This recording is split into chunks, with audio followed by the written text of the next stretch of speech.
السلام عليكم ورحمة الله وبركاته نحمده ونصلي على رسوله الكريم أما بعد اللهم إنك عفو تحب العفو فاعف عني আমরা জানি যে এখন রমজানের শেষ দশক চলছে এবং লাইলাতুল কদর অনুসন্ধান, লাইলাতুল কদর প্রাপ্তি এবং লাইলাতুল কদরের কল্যাণ আহরণের মৌসুম চলছে। আমরা ইতিমধ্যে আপনাদেরকে জানিয়েছি লাইলাতুল কদর অনুসন্ধানের জন্য কি করা উচিত এবং এই লাইলাতুল কদরের এই দশক এটা কত দামি সেটা আমরা ইতিমধ্যে পূর্বের আমলগুলোতে জানিয়েছি। আজকে আমরা রমজানের আমলে যে বিষয়টা নিয়ে কথা বলবো সেটি হলো লাইলাতুল কদরের জন্য আমরা কি দোয়াটা পড়ব। লাইলাতুল কদরে আমরা কোন প্রার্থনা আমাদের রবের কাছে, আমাদের মালিক আল্লাহ সুবহানাহু ওয়া তাআলার কাছে চাইব। আমরা জানি আয়েশা রাদিয়াল্লাহু তাআলা আনহা তিনি একবার রাসূলুল্লাহ সাল্লাল্লাহু আলাইহি সাল্লামের কাছে গিয়ে জিজ্ঞেস করলেন, ইয়া রাসূলুল্লাহ সাল্লাল্লাহু আলাইহি সাল্লাম, আমি যদি লাইলাতুল কদর পেয়ে যাই, এটা বুঝতে পারি, তাহলে আমি তখন আল্লাহর কাছে কি চাইব? তখন রাসূল সাল্লাল্লাহু আলাইহি ওয়াসাল্লাম তাকে বললেন, কুলি আল্লাহুম্মা ইন্নাকা আফুউন তুহিব্বুল আফওয়া ফাআফু আন্নি।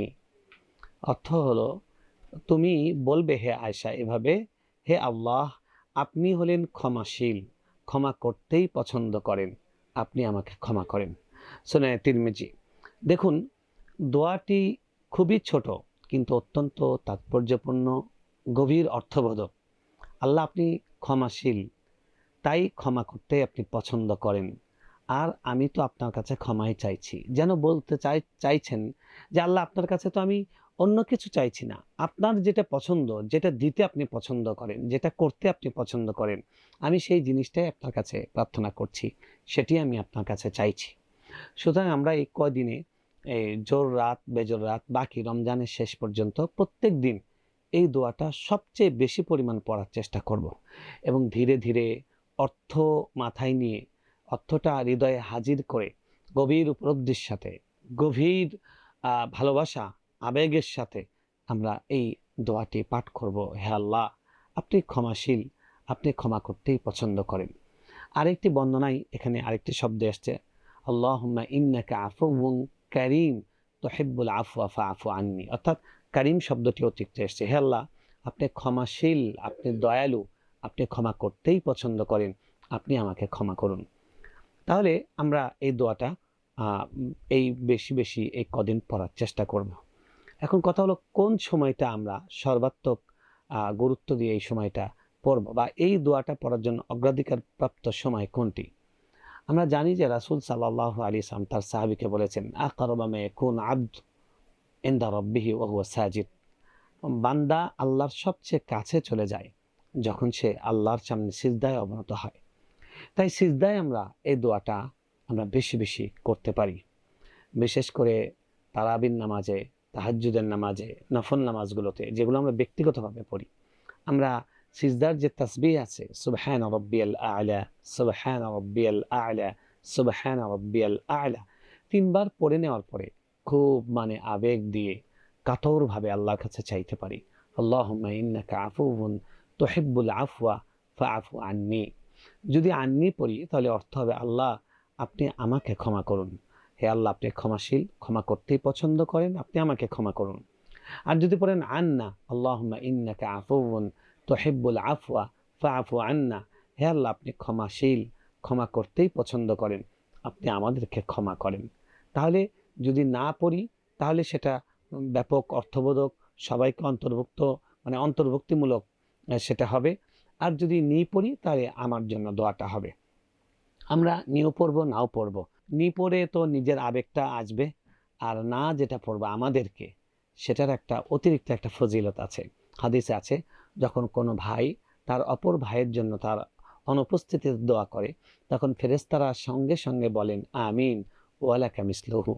অর্থাৎ আল্লাহ, এই লোক যে অন্য ভাইয়ের জন্য দোয়া করলো, সেই দোয়াটা আপনি কবুল করেন, আর যিনি দোয়া করছেন তাকে হুবহু ওই জিনিসটা দান করেন। সুবহানাল্লাহ। আপনি যদি আল্লাহর কাছে ক্ষমা চান, আল্লাহুম্মা ইন্নাকা আফুউন তুহিব্বুল আফওয়া ফাআফু আন্নি, আল্লাহ আপনি আমাকে ক্ষমা করেন, তাহলে আপনি আপনার দোয়া করলেন। আপনার দোয়া, আপনি গুনাহগার, আমরা ভালো মন্দ মিলিয়ে মানুষ, আমাদের দোয়া কবুল হতেও পারে, নাও হতে পারে। কিন্তু ফেরেশতারা যখন বলবে আমিন, ফেরেশতারা নিষ্পাপ, তাদের দোয়া আল্লাহ কবুল করেন।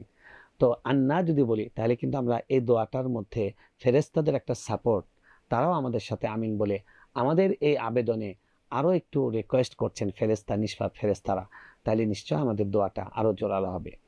আসলে এই 10টা দিন মানে সবচেয়ে বেশি অগ্রাধিকার রাসূল সাল্লাল্লাহু আলাইহি ওয়াসাল্লাম দিতেন দোয়ায়। এই দোয়া ছাড়াও আমরা যত বেশি পরিমাণ পারি, এমনি তো রমজান জুড়েই দোয়ার গুরুত্ব অনেক বেশি, যেটা আমরা একদম রমজানের শুরুর দিকে আলোচনা করেছি। এই শেষ 10 দিনে দোয়ার গুরুত্ব আরও অনেক বেশি। এবং রাসূল সাল্লাল্লাহু আলাইহি ওয়াসাল্লাম এই 10 দিনে দোয়ার জন্যই তিনি মূলত এতেকাফে যেতেন, এবং তিনি মসজিদে যেতেন শুধু তাই নয়, পরিবার থেকে দূরে তিনি মসজিদে গিয়েও আলাদা তাঁবু এবং আলাদা খিমা তৈরি করতেন। অর্থাৎ তিনি একটা কুঠরির মতো মানে একটা কাপড় দিয়ে তারপরে আপনার যেখানে গেট থাকতো খেজুরের ডাল দিয়ে, সেটা একটা আড়াল করতেন। ওই একটা কুঠরির মধ্যে, ওই একটা আড়ালে তিনি নিজেকে আবদ্ধ করতেন কেন? আল্লাহর কাছে চাওয়ার জন্য, আল্লাহর কাছে দোয়ার জন্য। সুতরাং এই সময়টা হলো দোয়ার সুবর্ণ সুযোগ। আমরা এই 10টা দিন দোয়া কবুল হতেই পারে, সর্বোচ্চ সম্ভাবনা এই দোয়া কবুল হওয়ার। আর যখন আপনি লাইলাতুল কদর পেয়ে যাবেন এই 10 দিনের মধ্যে, আপনি চিন্তা করে দেখুন 84 বছরের ইবাদত, 84 বছরের দোয়ার আপনি সুযোগটা পেয়ে যাচ্ছেন। তো প্রথম এই দোয়াটা আমরা বলবো সিজদায় বেশি বেশি পড়ার জন্য, এবং নামাজের পরে যখন আপনি মোনাজাত করবেন তখন, তারপরে কোরআন তেলাওয়াত করছেন, কোরআন তেলাওয়াতের পরে দোয়া কবুল হয় তখন, তারপরে আজান এবং ইকামতের মাঝখানে এই সময়টা, তারপরে আপনি বৃষ্টি যদি হয় বৃষ্টির সময়, এরপরে সকাল সন্ধ্যা, এরপরে ইফতারের পূর্ব মুহূর্তে, সাহরির শেষ মুহূর্তে, এই সময়গুলো দোয়া কবুল হওয়ার সম্ভাব্য সময়, এবং রোজা অবস্থায় দোয়া কবুলের সম্ভাব্য সময়। এই সময়গুলোতে আমরা আল্লাহুম্মা ইন্নাকা আফুউন তুহিব্বুল আফওয়া ফাআফু আন্নি বা ফাআফু আন্না, এই দোয়াটা আমরা বেশি বেশি পড়ব। আমরা নিজেরা পড়ব, আমাদের স্ত্রী সন্তান তাদেরকেও পড়তে উদ্বুদ্ধ করব। এত সুন্দর একটি বাক্য, আপনি 5 বার 7 বার 10 বার দেখে দেখে পড়ুন, আপনার মুখস্থ হয়ে যাবে। এই সুন্দর দোয়াটি আমরা সবসময় করতে পারি। দেখুন দোয়াটা কত গভীর অর্থবোধক, যে আপনি তো ক্ষমা করতেই পছন্দ করেন, আপনি আমাকে ক্ষমা করুন। এই যে রমজানের পুরো প্রজেক্টটা, রমজানে মান সামা রমাদানা ঈমানান ওয়া ইহতিসাবান গুফিরা লাহু মা তাকদ্দামা মিন যামবি, মান কামা রমাদানা ঈমানান ওয়া ইহতিসাবান গুফিরা লাহু মা তাকদ্দামা মিন যামবি, মান কামা লাইলাতাল কদরি ঈমানান ওয়া ইহতিসাবান গুফিরা লাহু মা তাকদ্দামা মিন যামবি। যে ব্যক্তি রমজানের রোজা রাখলো ঈমানের সাথে সওয়াবের আশায়, যে ব্যক্তি রমজান মাসে তারাবি পড়লো ঈমানের সাথে সওয়াবের আশায়, যে ব্যক্তি লাইলাতুল কদরে ইবাদত বন্দেগী করলো ঈমানের সাথে সওয়াবের আশায়, তিনটা হাদিসের শেষ অংশটা কমন, গুফিরা লাহু মা তাকদ্দামা মিন যামবি, তার অতীতের সবগুলা গুনাহ ক্ষমা করে দেওয়া হবে। কারণ রমজান এসেছেই আমাদের গুনাহ ক্ষমা করার জন্য, রমজান এসেছে আমাদেরকে গুনাহ থেকে নিষ্পাপ হওয়ার জন্য। এখন রমজানের বিদায় বেলায়, রমজানের শ্রেষ্ঠ মুহূর্তে, রমজানের সুবর্ণ সুযোগটায় রাসূল সাল্লাল্লাহু আলাইহি ওয়াসাল্লাম আমাদেরকে শিখিয়ে দিচ্ছেন যে রমজান যে জন্য এসছে সেটাই তুমি কনফার্ম করো, আল্লাহর কাছ থেকে ক্ষমা চেয়ে নাও।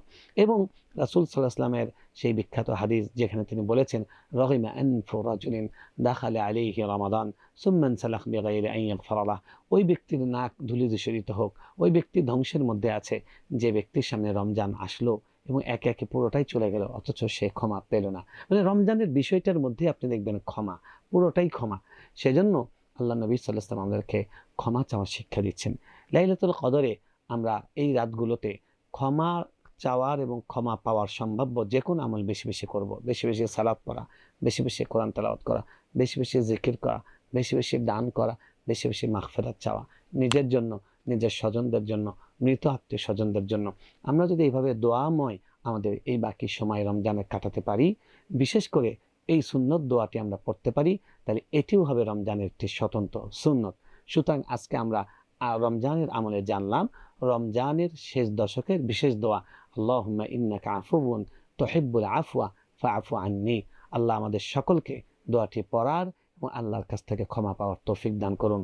ওয়া আখিরু দাওয়ানা আনিল হামদুলিল্লাহি রাব্বিল আলামিন।